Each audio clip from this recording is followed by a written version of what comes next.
In this video, we'll break down the NFC North, going over each team's chances in the 2021 season, making our order of finish predictions, as well as any team can get in as a wild card. Plus, we'll talk about a key fantasy players from the division, all that, plus how to win a valuable prize, coming up next.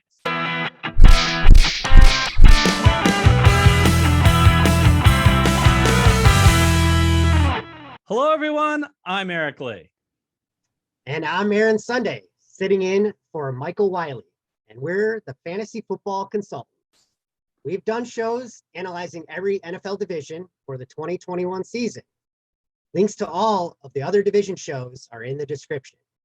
And welcome, Aaron, to the show. Aaron's new with us. Thanks so much for filling in. And if you guys are new here, what we do is talk all about the NFL, focusing on NFL survivor pools, season-long fantasy football, and daily fantasy football. Please consider hitting that red subscriber button, followed by the bell icon, so you don't miss any of our content.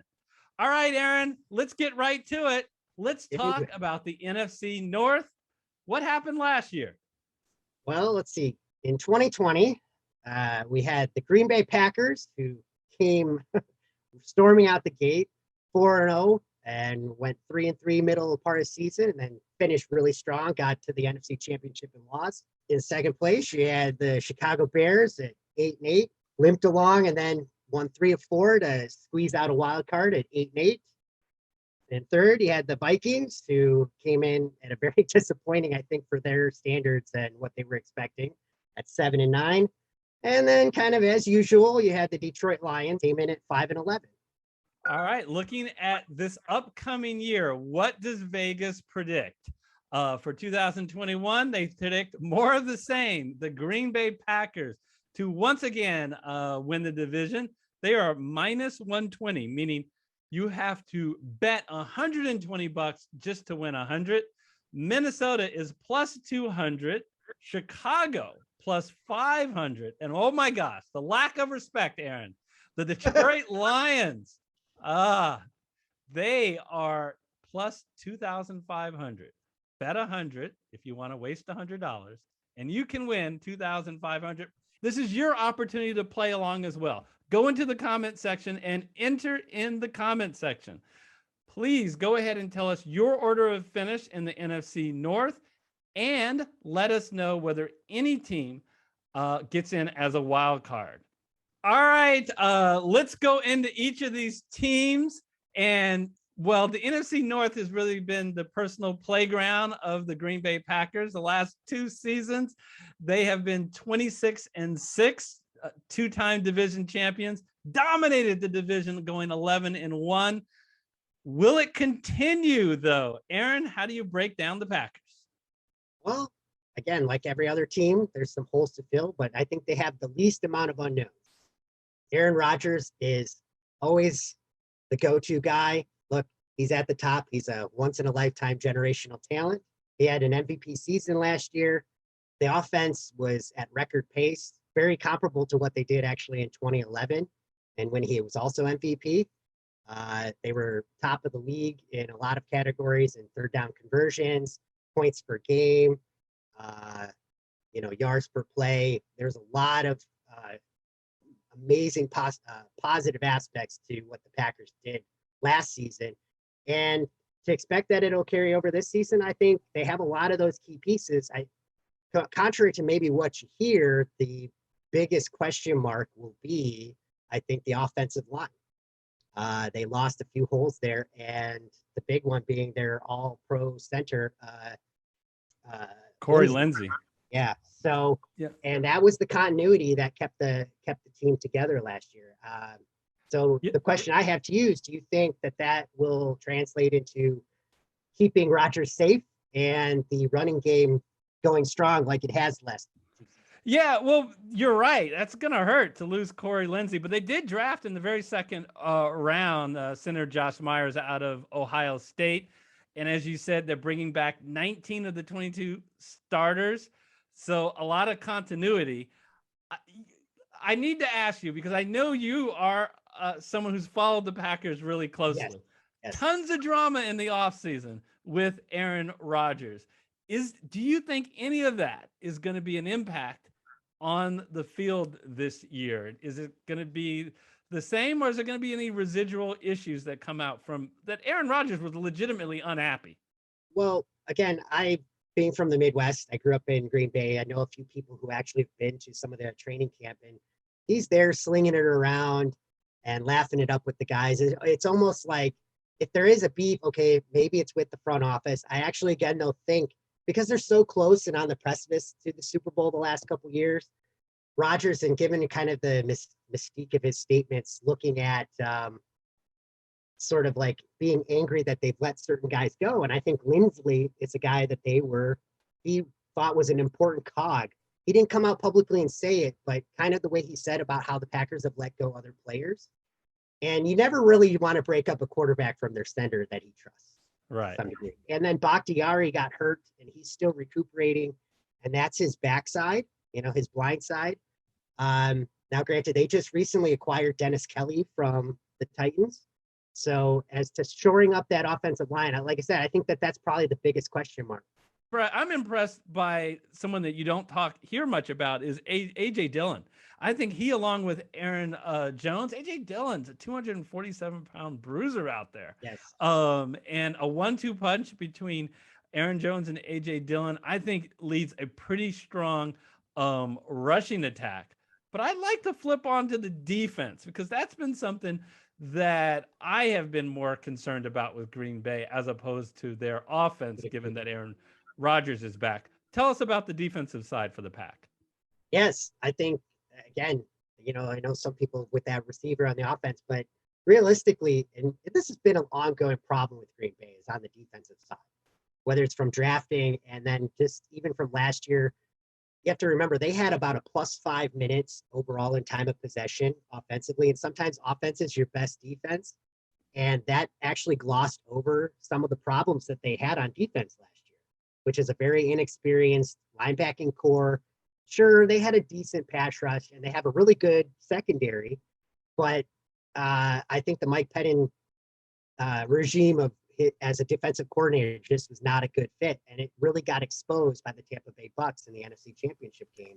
Yeah. They did draft well where they brought in Eric Stokes from Georgia to even strengthen the backfield a little bit, maybe to fill that role for Kevin King. And I just think all around that defense, like you said, is the bigger question mark. But they did bring in, like I said, the coordinator who I think is going to make that a much more solid unit. What do you think? Well, they have a good secondary, led by Jair Alexander, who's just an outstanding cornerback. So the thing is, the defense doesn't have to be outstanding. They don't have to have the league's best defense. They just have to be solid and take a little pressure off the offense. Let's move on to Minnesota. They were a disappointing 7-9 last year, but don't blame the Minnesota offense. Kirk Cousins, after a slow start, actually was very effective, averaged 267 yards, career high, 35 touchdowns. Dalvin Cook was once again outstanding, and they boast maybe the best 1-2 combination at wide receiver with Justin Jefferson and Adam Thielen. That's offense gained more yards than everyone other than 3 offenses, and only 5 offenses threw more TDs. So if I just look at Minnesota, pound for pound, man, they can compete with Green Bay. What do you think, Aaron? I agree. I think offensively, like you said, with Kirk Cousins, say what you will. Okay, I get it. There's big moments, but in a game. But the thing is the guy in 8 of his games, he had 3+ passing touchdowns, 35 touchdowns total for the entire season. So he put up similar numbers to Rodgers. And like you said, it's more on the other side of the ball. They actually had a really good red zone scoring defense. Like they held their opponents fairly quick, to minimizing their touchdowns, but they were giving up tremendous big plays, long plays of 20+ yards, and never really bodes well. And as a team, they almost gave up almost 30 points a game. Yeah. Mike Zimmer called it the worst defense he's ever had. which is saying something coming from a defensive-minded coach. Yeah. 27th in total defense. Last year, they put absolutely no pressure on the quarterback, only 23 sacks. Only 4 teams had less sacks than that. But there's some good news. They tried to address it. The Pro Bowler defensive end, Daniel Hunter, I think his name is, he missed all year with a neck injury. So he's back. Anthony Barr, their linebacker, he missed 14 games. He should be back. And nose tackle Michael Pierre, he opted out due to COVID. So he should be back. So there's 3 guys who just were injured or who should be back. And they signed 8-time Pro Bowler Patrick Peterson, the quarterback. So will this make enough difference, do you think, on the defensive side, Aaron? They're not going to stop Rodgers. I think that offense is still going to be chugging along. It might not put out like what it did before, but so more than likely Vikings aren't going to be able to stop him really either. It's whether or not Cousins can come and be a baller during those games. He's had some good games against the Packers in the past. Mm-hmm. And he's produced for them. So that's really that aspect. It's to see too if their offensive line can continue to do and give Dalvin Cook, because he's been able to run all over the Packers as well the last couple of years.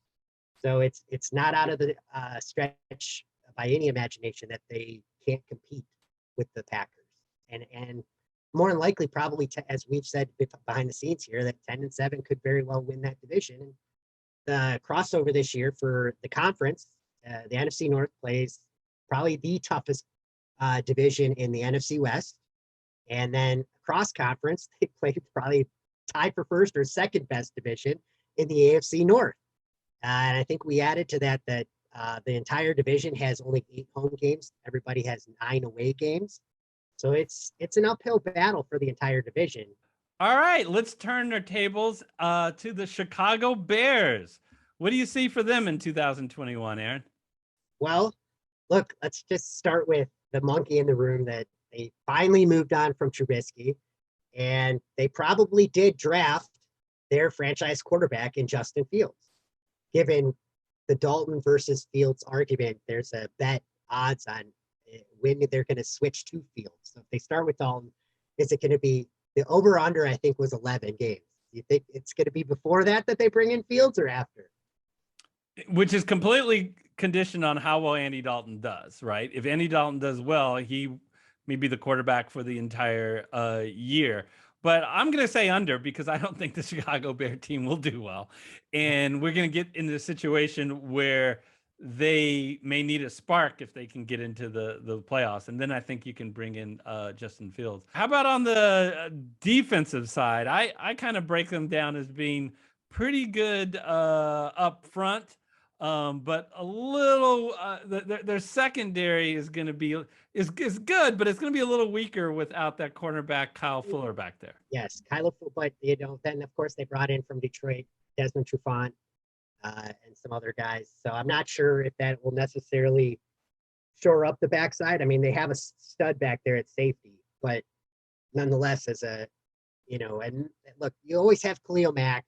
He's going to be somebody that's going to at least give you a chance for on the front floor and whatnot.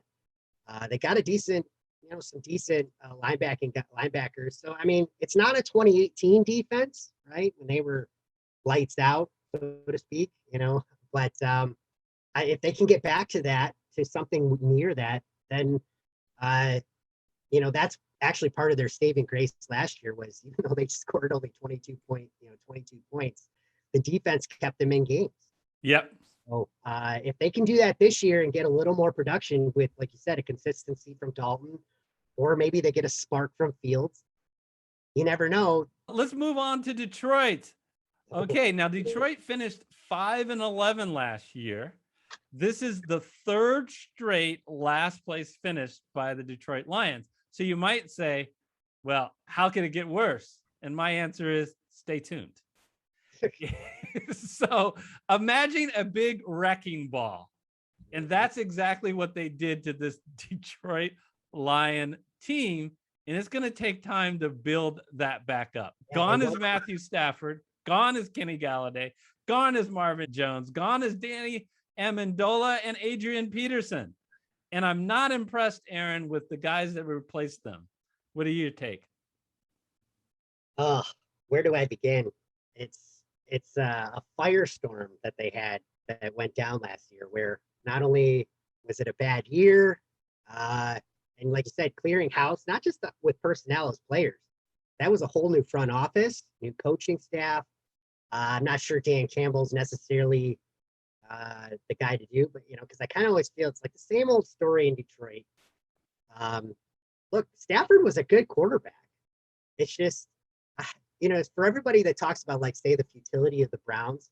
Let's just keep this in perspective. For the Lions, they've had one playoff win since the 50s. This offense is not going to be good, and their defense is maybe worse.